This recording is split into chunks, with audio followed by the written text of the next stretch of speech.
Paz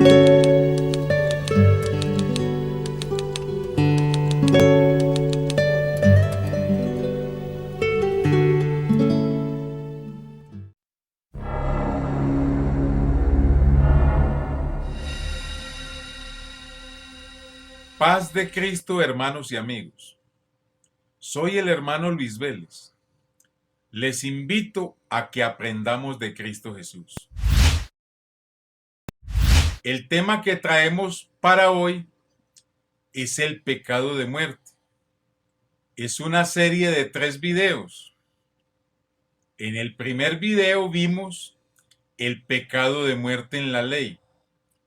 Pues en este segundo video veremos el pecado de muerte en la gracia.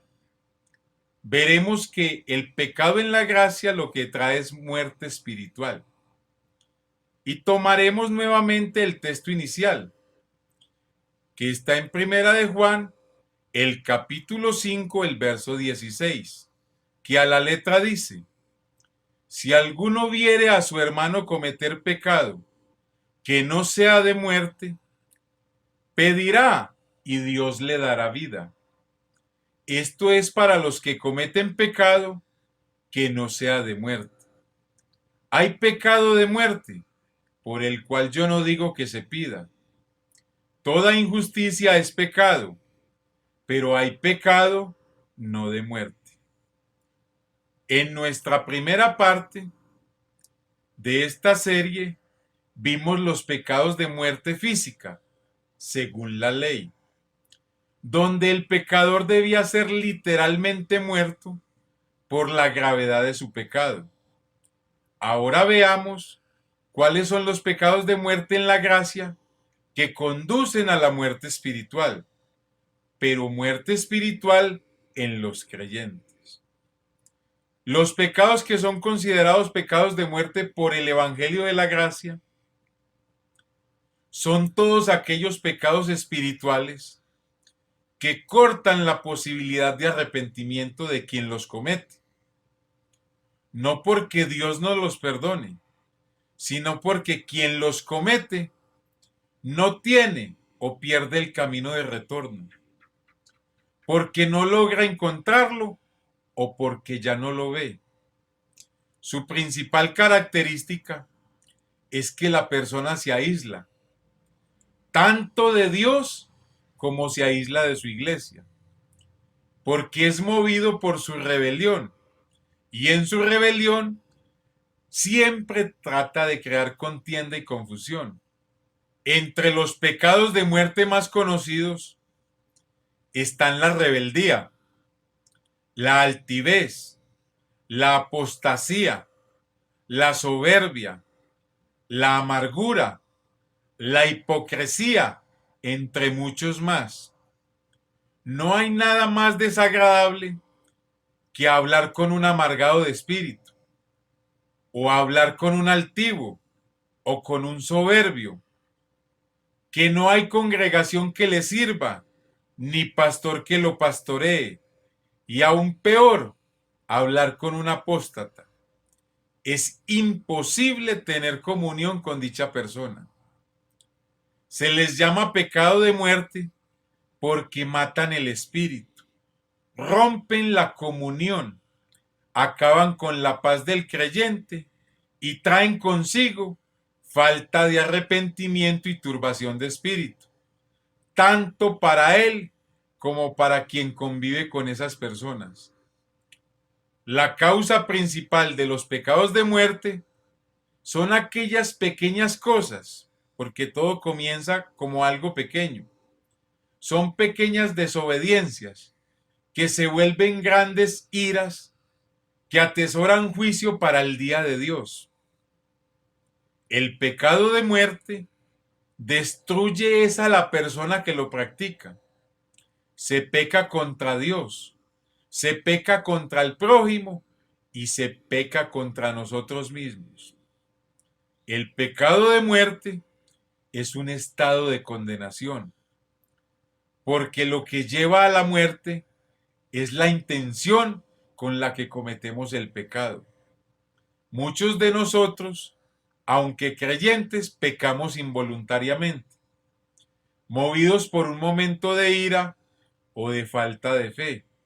Pero el pecado de muerte actúa con mala conciencia, sabiendo que lo que va a hacer es malo y sabe lo que va a perder.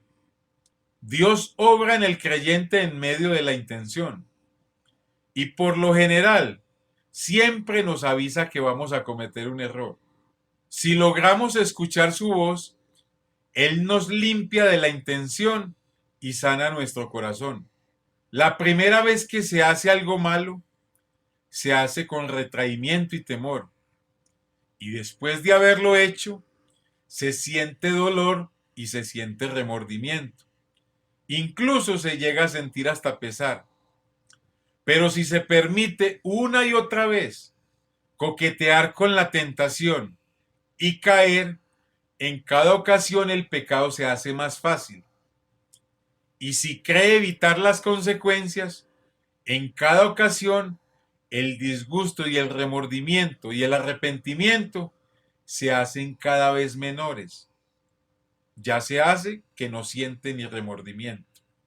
Y por último, se alcanza un estado en el que se puede pecar sin ningún temor.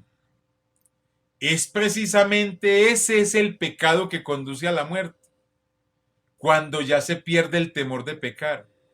Mientras una persona en lo más íntimo de su corazón aborrezca el pecado y se aborrezca a sí misma por caer en él, pues tiene esperanza, mientras se dé cuenta de que está pecando. No se encuentra demasiado lejos del arrepentimiento y por tanto nunca está fuera de la esfera del perdón de Dios. Pero una vez que empieza a complacerse la persona en el pecado y a considerarlo el curso de acción de su vida, va de camino a la muerte, porque se dirige a un estado en que la idea del arrepentimiento no puede entrar en sus cálculos o en sus fines o en sus propósitos. No quiere arrepentirse. Tal estado de muerte trae consigo unas obras que lo identifican y dejan ver a la carne o a la naturaleza pecaminosa enseñoreándose de dicho creyente. En la carta a los Gálatas, en el capítulo 5, el verso 19, vemos una declaración de Pablo que nos ayudará con el tema.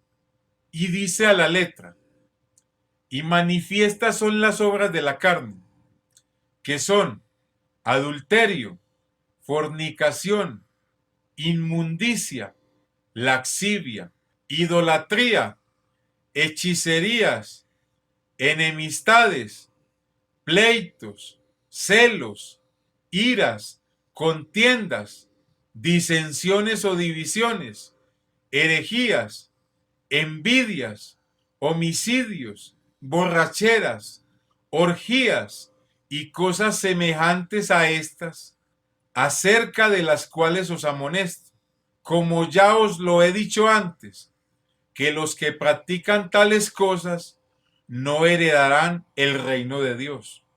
Al pecado de muerte, aquí se le llama obras de la carne, o obras de nuestra naturaleza pecaminosa no regenerada. En la ley producían muerte física, pero aquí producen muerte espiritual y muerte eterna. No se puede heredar el reino de Dios porque se está en un estado de muerte. Por tal razón, aunque siga con vida física, está muerto espiritualmente para el reino de Dios. Va directo a la condenación eterna. El que practica el pecado de muerte generalmente se asocia o se complace con quien lo practique igual que él. Por tal razón, vemos que los amargados y los soberbios y los altivos y los inmundos que están en las congregaciones terminan siendo muy amigos y apoyan y elogian a los que se expresan con sus bocas igual que ellos. El capítulo 1, el verso 28 de Romanos nos ayuda con este tema y nos dice lo siguiente: y como ellos no aprobaron tener en cuenta a Dios, Dios los entregó a una mente reprobada para hacer cosas que no convienen, porque estas cosas no convienen, estando atestados de toda injusticia, fornicación, perversidad, avaricia, maldad, llenos de envidia, homicidios, contiendas, engaños y malignidades, murmuradores, detractores, aborrecedores de Dios, injuriosos, soberbios, altivos, inventores de males, desobedientes a los padres, necios, desleales, sin afecto natural, implacables, sin misericordia,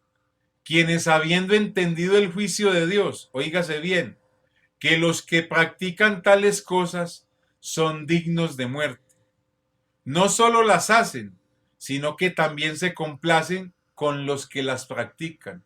Este tipo de pecados, Pablo dice que quien las practica es digno de muerte física, aludiendo a la ley judía que las condenaba con la muerte del pecador.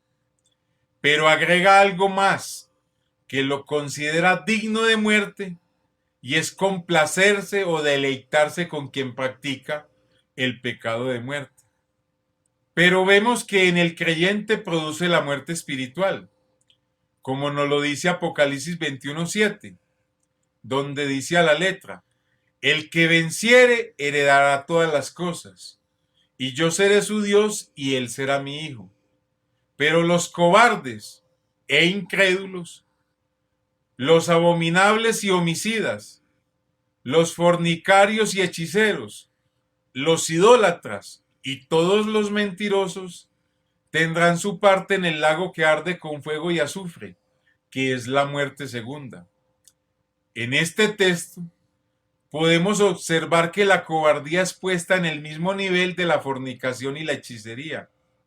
Aún peor, considerada igual a la idolatría, y cuyo pago es la muerte segunda.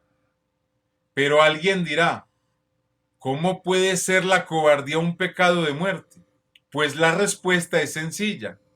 Cobarde es aquel quien ha sido dotado por Dios con espíritu de poder y de dominio propio para vencer, y retrocede teniendo por delante la victoria asegurada.